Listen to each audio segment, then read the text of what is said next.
RVR news కి స్వాగతం. పార్వతీపురం మన్యం జిల్లా సాలూరు శ్రీ వెంకటేశ్వర దేవస్థానం కమిటీ చైర్మన్ మరియు సభ్యుల ప్రమాణ స్వీకారోత్సవం ఘనంగా నిర్వహించబడింది.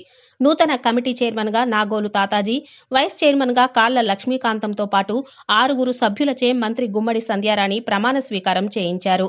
ఈ సందర్భంగా కమిటీ చైర్మన్, వైస్ చైర్మన్ మాట్లాడుతూ, ఈ అవకాశం రావడం ఎంతో ఆనందంగా ఉందని, దేవుని సేవ చేయడం అదృష్టంగా భావిస్తున్నామని, భక్తుల సేవ కోసం సమిష్టిగా కృషి చేసి దేవస్థానం అభివృద్ధి కోసం పారదర్శకతతో ముందుకు సాగుతామని తెలిపారు.